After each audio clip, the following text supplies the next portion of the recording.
दोस्तो, अॼु 29 जून 2019 जो ॾींहुं आहे ऐं असांजी भोपाल में मास्टर चंद्र जा फर्ज़ंद महेश चंद्र साहिबु, जिन जो ख़ुदि जो बि एतिरो नालो आहे, पूरे दुनिया में सिंधी जगत में ॼाता सुञाता वञनि था, असांजे विच में आहिनि। कंहिं प्रोग्राम जे सिलसिले में हिते अॼु हुननि जो अचणु थियो त हर दफ़े जीअं को बि कलाकार ईंदो आहे भोपाल में त तव्हां ताईं उन्हनि जूं ॻाल्हियूं, उन्हनि जूं यादगिरियूं, उन्हनि जा अनुभव ख़ासि जेके हूंदियूं आहिनि ज़िंदगीअ सां वाबस्ता या प्रोग्राम सां या कला सां या संगीत सां साहित्य सां, उहे तव्हां ताईं पहुचाईंदा आहिनि।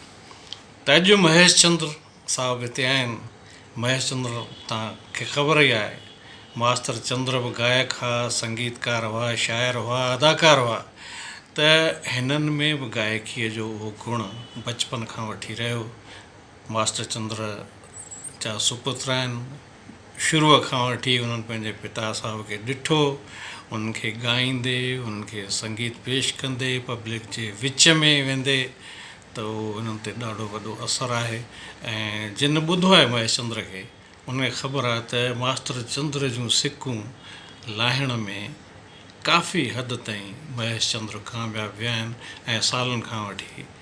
उन ॻाल्हि खे निभाईंदा अचनि पिया। त महेश साहिबु हिकिड़ो त जीअं तव्हां मास्टर चंद्र खे त माना तव्हांजा पिता साहिबु थिया, जीअं ई तव्हांखे सांभर आई ऐं मास्टर चंद्र सां तव्हांजी वाक़फ़ियत थी, ऐं ॿियनि खे माण्हुनि खे भली देरि सां नसीबु थी हुजे, पर तव्हांखे जीअं ई सांभर थी त मास्टर चंद्र साहिब खे त शुरूअ में तव्हां पंहिंजे पिता साहिब खे कहिड़े रूप में संगीत जे हवाले में कीअं ॾिठो, कीअं सम्झियो, कीअं महसूसु कयो, उतां शुरूआति कयूं? मां पिता साहिब सां गॾु वेंदो हुउसि, मूंखे वठी वेंदा पाण सां जी 8-10 साल जी उमिरि खां। शायदि हुननि ॾिठो त भई हिन में कुझु आहे संगीत जो असरु, त मां उन्हनि खे ॿुधो प्रोग्रामनि में,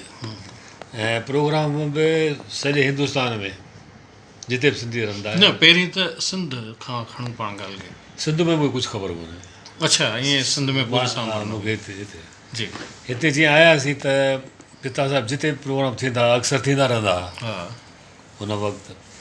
सिंधी बि जेके ताज़ो आया विरहाङे खां पोइ उन्हनि जूं मलूल दिलियूं हूंदियूं हुयूं, पोइ प्रोग्राम कराईंदा, कंहिं संत जी वरसी या कुझु चेटीचंड थियो, अजमेर, जयपुर, जोधपुर, मतिलबु हर शहर में जी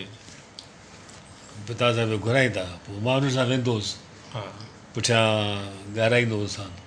अच्छा, हुन साथ ॾींदा? हा, साथ ॾींदा। अच्छा, घणेई हूंदा, 3-4 सिंगर हुआ, कलाकार हूंदा।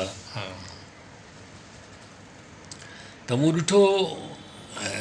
पिता साहिबु जॾहिं बि कंहिं गाने ॻायो लाइव, त उनखे उन राॻड़ीअ खे निभाइण लाइ उन्हनि खे घणी देरि ताईं ॻाईंदा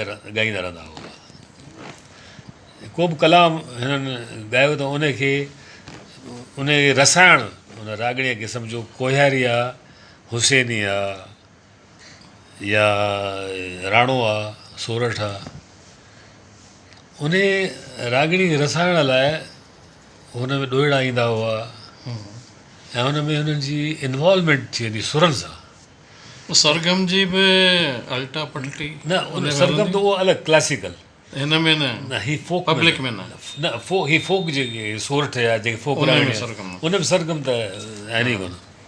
उन में आवरो आहे कोन। त उन्हनि में मां ॾिसंदो हुउसि अञा ताईं बि हज़ारनि में माण्हू वेठा हूंदा हुआ, भई छेड़ो न ॾिसी सघूं एतिरा माण्हू हुआ, चुप लॻी पई हूंदी। सोरठ राॻड़ी या हुसैनी या राणो ॻाईंदा हुआ त मज़ा लॻे जो आवाज़ु ॿुधणु अचे, एतिरा माण्हू हुननि में खोइजी वेंदा हुन में, सुर में, हुन राॻड़ियुनि में ऐं हुन सिंधी कलामनि में, ॾोहिड़नि में। नंढे हूंदे असां बि हुन ॻाल्हि खे ॾिठोसीं, किथे बि का भॻत थींदी, सिंधी भॻत, सुठा भॻत ईंदा हुआ, त जेके माण्हू वेठा हूंदा बुज़ुर्ग हा उहे बिल्कुलु भगतनि खां फरमाइश कंदा त फरमाइश थींदी हा भगत साहिबु फलाणो राग ॿुधायो फलाणी रागणी ॿुधायो बिल्कुलु उथी बीही चवंदो हे मास्टर साहिबु राणो थो ॿुधायो राणो थो ॿुधायो केरु चवंदो कोयारी था ॿुधायो हा ॿुधायो त यानी एॾी अवाम में, हा। अवाम में बि सम्झ हुई सम्झो हा उन्हनि खे महसूसु थींदो त भई हीअ सिंधी रागणीअ में हिन में एतिरो मज़ो आहे हा हिन जो एतिरो लुत्फ़ वठी सघिजे यानी मां पुठियां वेही मूं एतिरो लुत्फ़ वरितो आहे हुन रागड़ियुनि जो जंहिंजो अंदाज़ न आहे वाह वाह सचु ख़ुशि सचु। नसीबु आहे साईं तव्हां ऐं जिन मास्तर चंद्र खे रूबरू ॿुधो रूबरू ॿुधो ऐं उन्हनि जो जादू ई हिकिड़ो जादू हो हिकिड़ो क़िस्म जो हज़ारे माण्हू चुप करे वियनि सुन न सुन सवाल मज़ा लॻे जो आवाज़ु ॿुधण अचे इहा हिकिड़ी वॾी कमालियत आहे हिकिड़ी आर्टिस्ट जी हा जेके अॼु आर्टिस्ट अचनि था 3 मिंट ॻाए गानो ख़तमु करे हले था वञनि हू त लॻातार जेसिताणी 15-20 मिंट न गुज़रिया आहिनि त उन रागणी जी शिकिल ॾेखारणु वॾी ॻाल्हि आहे त उन टाइम में हुननि खे पंहिंजे मनपसंदि साज़ींदड़ वग़ैरह मिली वेंदा हुआ हुआ न हुते कहिड़ा कहिड़ा साज़ पाण सां गॾु खणी हलंदा हुआ साज़ींदड़ तबलो हूंदो तबलो ऐं भॻताणी ढोलक हूंदी हा वायलिन हूंदी त तबलो ही जेको आमतौर सां वॼायो वञे थो या सिंधी जंहिंखे चवंदा आहिनि? सिंधी जीअं हू सिंधी जो हूंदो न अटे सां वॼाईंदा अटे हा हा अटे वारो अटे सां अटो लॻाए करे हा हिकिड़ो उहो ढोलक हूंदी ऐं ॿिए हिकु बि साज़ वारो हूंदो कॾहिं क्लोनेट हूंदी कॾहिं वायलिन हूंदो या ॿियो हारमोनियम बि रखंदा हुआ 2 हारमोनियम हूंदा हुआ हा उहो नंढे हूंदे मां पोइ वरी थोरो जीअं वॾो थियुसि 15-16 साल जो त मां हारमोनियम ते वेहंदो हुयुमि हा त मास्टर साहिबु जेके कलाम पेश कया आवाम जे अॻियां ॿियनि जेके असांजा गायक हुआ गुलकार हुआ हा उन्हनि खां थोरो अलॻि ई हिननि जी पेशकश हूंदी अंदाज़ बि अलॻि त गीतनि जी कलामनि जी चूंड बि अलॻि साईं हीअ जेके कलाकार पैदा थिया आहिनि संत कंवरराम या मास्टर चंद्र जी त उनजी जेका सुर सां इन्वॉल्वमेंट हूंदी रागड़ियुनि सां ऐं उहो पाण मज़ो वठी ॻाईंदा हिकिड़ी अजीब रूहानी हिकिड़ी ॻाल्हि हूंदी रूहानी ॻाल्हि हा त उहा त गिफ्ट आहे न जंहिंखे ॾिए त मास्टर चंद्र त पाण बि केतिरा हज़ारे कलाम लिखिया लिखिया रिकॉर्ड कया रिकॉर्ड बि कया घणा रिकॉर्डिंग थी हूंदी हुननि जी पिता साहिबु 1000-1200 गाना रिकॉर्ड कया ऐं शुरू में त जेके हुननि रिकॉर्ड कया त हुननि जी शायदि दरवेशनि जा सोबत घणी हुई पिता साहिब खे हा डॉक्टर रोचलदास कुतुब अली शाह दरगाह हूंदी हैदराबाद में हा या ॿिए घणा जेके संत हुआ उन्हनि सां उन्हनि जी सोहबत हुई अच्छा त हुननि पहिरियों बि जेको रिकॉर्ड भरियो उहो बि संत साईं धर्मदास जो पीघे में त प्रेम हिरणो अमड़ो राणो अच्छा अच्छा अच्छा उन खां पोइ उन आवाज़ु जेको ॿुधी एशियन वारनि चयो यार हीअ आवाज़ु त तमामु हिकिड़ो तमामु रोमेंटिक आवाज़ु आहे त हिन खां केरु रोमेंटिक गाना ॻाल्हाइनि जीअं सिंध में सभु रहंदा हिंदू मुस्लमान सभु रहंदा त इश्किया कलाम हुननि ते फरमाइश थी पिता साहिबु भई हुननि हा पिता साहिबु यंग हुआ न हुन वक़्तु जॾहिं रिकॉर्डिंग दौर में आया उहो 22-23 साल जा हुआ। जी जी जी त हुननि खे थोरो चयो अछई वारनि भई तव्हां थोरो ई कलाम ॻाए सघो था लिखो तव्हां न पर उन ज़माने में हे इश्क मोहबत जो त माहौल हो कोन हो ई कोन हा त उन ज़माने में छा रिएक्शन रहंदो आहे आवाम जो? उहो ई त हुन आवाज़ ई अहिड़ो हुन में एॾो प्यारु हो हिकिड़ो जेको हुननि हिकिड़ो ॿियो रिकॉर्ड भरियो मोहम्मद बख़्श कोजी जेको शाइर हो हा कोजी कोजी हा हा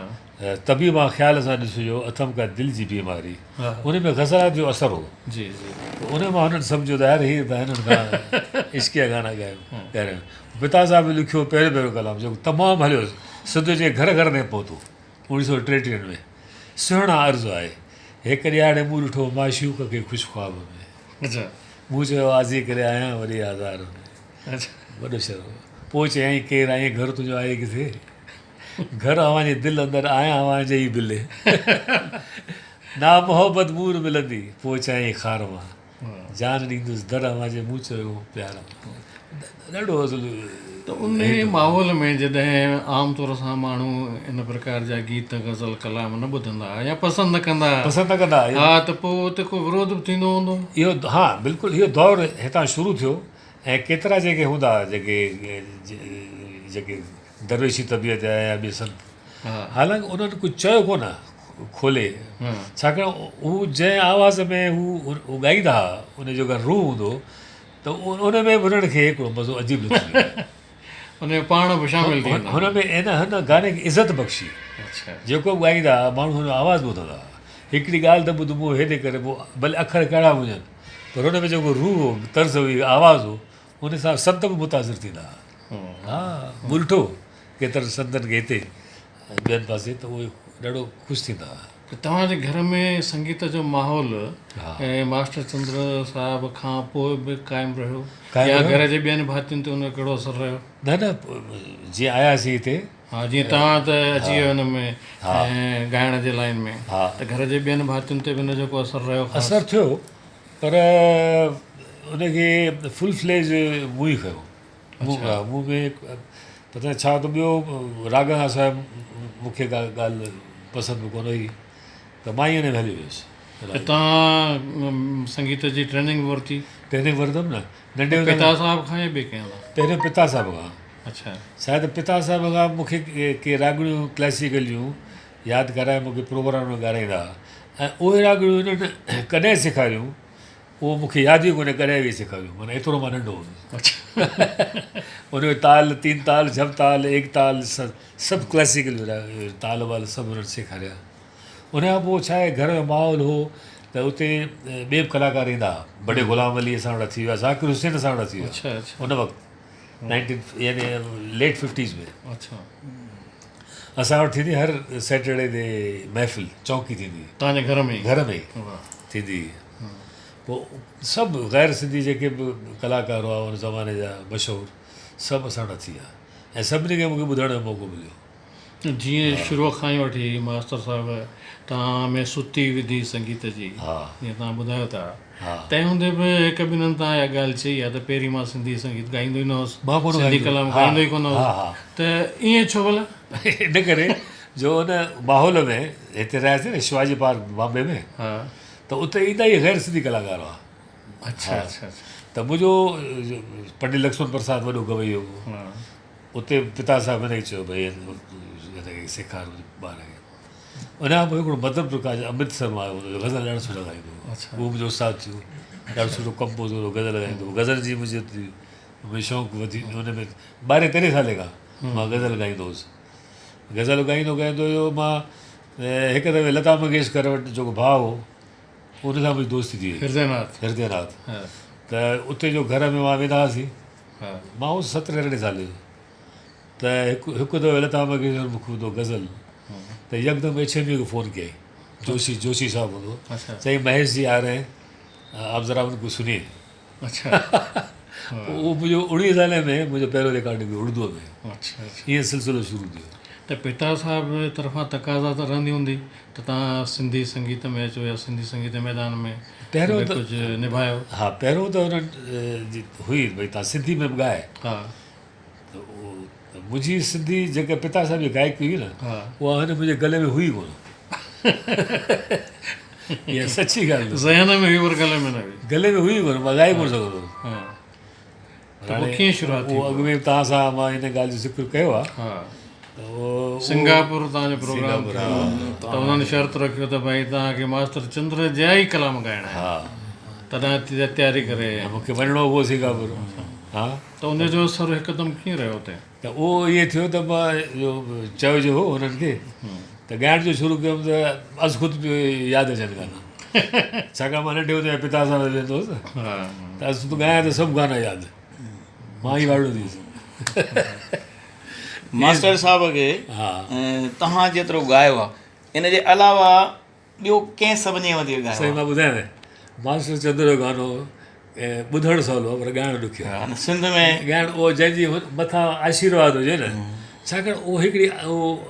आत्मा आहे गाने में रूह आहे गाने खे निभाइणो आहे। सिंध में गायक जेको आहे मुमताज़ लाशारी उनजे बारे में ॿुधो आहे त मास्टर चंद्र खे ख़ूब ॾाढो त उनजी कीअं रही आहे मुमताज़ लाशारी? उहो साईं मां ॿुधायां हिकिड़ी ॻाल्हि सिंध में जीअं उन वक़्तु जो माहौल हो न विरहाङे अॻु में हींअर साॻियो माहौल अथव उहो टुटो कोन्हे मास्टर चंद्र जा गाना अहिड़े नमूने ॿुधनि था उहो फ़ोन खणी रिकॉर्ड विझी पोइ 15-20 ॼणा वेही या 100 ॼणा पोइ उहो गानो लुत्फ़ वठंदा अञा बि हींअर बि त मुमताज़ लाशारीअ जे आवाज़ में उहा ॻाल्हि पैदा थिए थी मास्टर ॾिसो चंद्र न हिकिड़ी ॻाल्हि मां तव्हांखे ॿुधायां मास्टर चंद्र खे कॉपी करणु ॾाढो ॾुखियो आहे पर हुनजे आसपास न हाणे कोशिशि त सुठी आहे ऐं इन करे केतिरा कलाकार मशहूरु थिया हुननि जो गानो ॻाए हुन लाशारी जो पिता साहिब गाने सां मोहबत आहे बेपनाह मोहबत आहे जेतिरी ॿुधो जेतिरी हुन गाने सां मूंखे पिता साहिब मोहबत आहे ओतिरी लाशारी खे मोहबत आहे अच्छा इन करे हू मतिलबु जेतिरो क़रीब वञी सघियो आहे जेतिरो बि वञी सघियो आहे तव्हांजी कॾहिं हुन सां मुलाक़ात लाशारी न कॾहिं थी न ईअं फ़ोन ते टेलीफोन ते व्हाट्सएप ते हा ॾाढो ख़ुशि थींदा हूंदा तमामु ख़ुशि असां बिल्कुलु वेझा आहियूं हिक ॿिए खे अच्छा पिता साहिब जा गाना हू बि थो ॻाए मां बि थो ॻायां हिकिड़ो रिश्तो थी वियो आहे चङो साईं ऐं अॼु भोपाल में ॾिसो असांजा सभु दोस्त वेठा आहिनि हा हेॾा बसि तव्हां नंद कुमार सनमुखाणी आनंद शायर तमामु सुठो सुठो शायर शाइर आहे हेॾा भॻवान भॻवान बावाणी उहो बि तमामु हे सभु सुठा शाइर अदीब आहिनि तव्हां ख़ुदि ॻाइण वारा वियाइण वारा सुठा शाइर आहियो ऐं तव्हां त सुठा शाइर आहियो कॾहिं शेवाणी आहे होॾां दिलीप लालवाणी आहे तमामु मशहूरु तव्हांजो गायक आहे पूरे भारत में बिल्कुलु बिल्कुलु ओम टहलियाणी असांजा दोस्त वेठा त हे सभु तव्हांजा शाइक आहिनि ऐं सच तव्हांजा शाइक बि आहिनि सच पुछो ऐं मास्टर चंद्र साहिब जा बि शाइक सच मां जो ॻाल्हाए रहियो आहियां न जी तव्हां छा खे वेठा आहियो न त मां ॻाल्हाइण जो ई न अॼु एॾो ॻायो अथमि या कल्ह बि ॻायो अथमि त मूं चाहियो पियो जल्दी बसि आराम कयो त इन बहाने हिकिड़ी ख़ासि ॼाण मां ॾेई छॾियां सभिनि खे त असांजे भोपाल वैरागढ़ में गुज़िरियल 31 सालनि खां वठी लगातार मास्टर चंद्र जो जनम ॾींहुं मल्हायो वेंदो वाह वाह 1999 खां वठी अॼु 2019 हले पियो ॾाढी सुठी लगातार हा 15 दिसंबर ते असां मल्हाईंदा आहियूं हिते तव्हां बिल्कुलु हुन दादे क़ाबिल आहे हा त सिंधू नाले जी असांजी संस्था आहे ही सभु दोस्त हुन सां जुड़ियल आहिनि ऐं इन्हनि जे करे उहा बरक़रार आहे अञा ताईं ॻाल्हि साईं उहो मास्टर चंद्र लाइ कोन्हे तव्हांजी ख़िदमत म्यूज़िक लाइ सिंधी संगीत लाइ ख़िदमत आहे बसि उन्हनि जे लाइ असांजे ऐं दिलि में ॾाढी वॾी अक़ीदत आहे तमामु सुठी जंहिंखे सभु निभाए रहिया आहियूं ऐं सुठो रिस्पॉन्स मिली रहियो आहे माण्हू ॾाढो पसंदि करे रहिया साईं मां ॿुधायो न पिता साहिबु एॾो कमु कयो आहे जी जो जंहिंजी हदि कोन्हे पंहिंजी रिकॉर्डिंग जे दौरान पंहिंजे लिखण जे दौरान का ॻाल्हि बि छॾी कोन्हे के मुंहिंजो पिता साहिब सां हिकिड़ो मां तव्हांखे ॿुधायो आहे सॼी ज़िंदगी मां रहियुसि त हीअ कलाकार कॾहिं पंहिंजे फ़न लाइ या पंहिंजे मशहूरी लाइ या कॾहिं बि न ॻाल्हाईंदा भई पाण न ॻाल्हाईंदा उन्हनि जो फ़न ॻाल्हाईंदो पाण कॾहिं बि भई पंहिंजे फ़न लाइ न ॻाल्हाईंदा ख़ामोशी हाणे पर हिकिड़ी ॻाल्हि जेका हिननि हमेशह जेका चई जेका मां अञा ताईं यादि आहे चवंदा मां का ॻाल्हि छॾी कोन्हे चङो पर हाणे असां पाण खे छॾियूं हिते पब्लिक जे हवाले ओके